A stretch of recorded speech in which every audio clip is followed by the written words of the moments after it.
அம்மா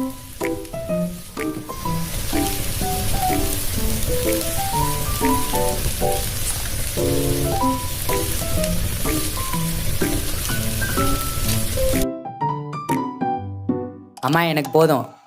இவன் தான் எங்க அண்ணே, ஆனா பார்க்க என் தம்பி மாதிரி இருப்பான்.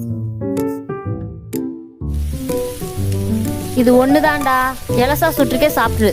ரொம்ப நேரமா தோசை சொல்றாங்க. இவங்க தான் எங்க அம்மா, இந்த வீட்டு இளவரசி.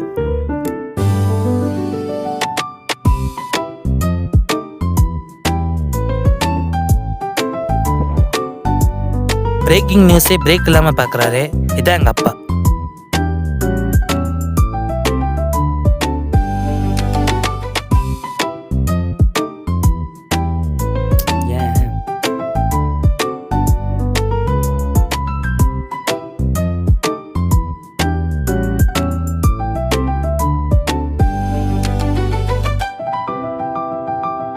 இது நானு.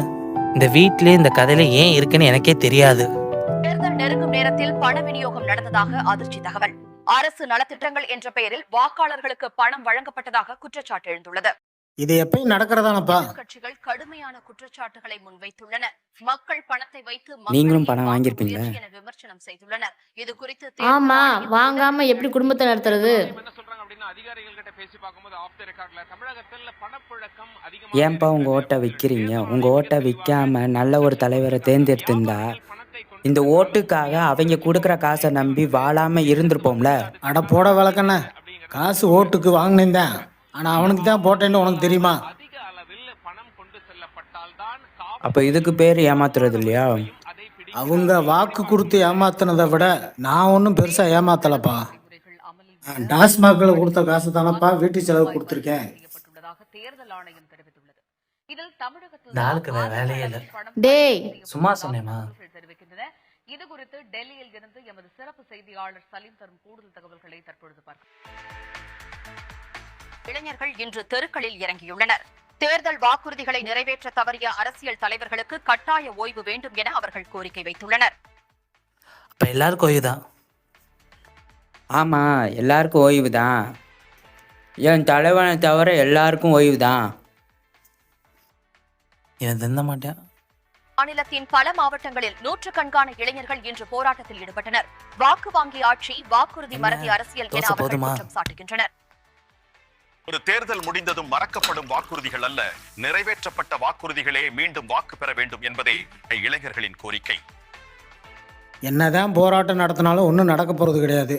அப்படி இல்லப்பா, இவங்க பண்ற இந்த போராட்டப்படி நடைமுறைக்கு வந்தா கண்டிப்பா நமக்கு ஒரு நல்ல தலைவர் கிடைப்பாங்க. கண்டிப்பா இது ஒரு எவால்யூஷனரி சேஞ்சா கொடுக்கும்பா. இதை கேட்க நல்லா தான் இருக்கு, ஆனா நடைமுறைக்கு சாத்தியமாகாதுடா மகனே.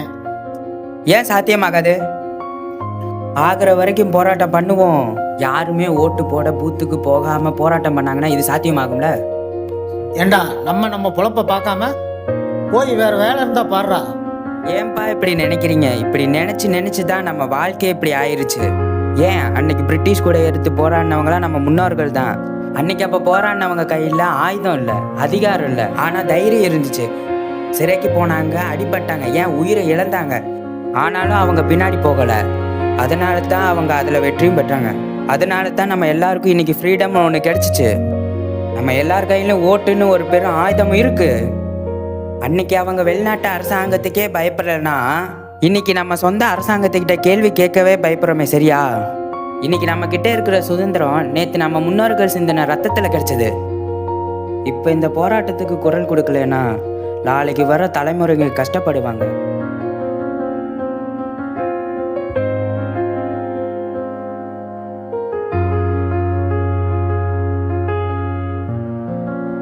சரிப்பா, இந்த போராட்டம் வெற்றி அடைஞ்சா மட்டும் நான் ஓட்டு போறேன்டா.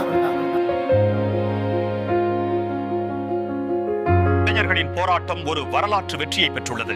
தேர்தல் வாக்குறுதிகளை நிறைவேற்றாத அரசியல் தலைவர்களுக்கு கட்டுப்பாடுகளை விதிக்க அரசு ஒப்புதல் அளித்துள்ளது.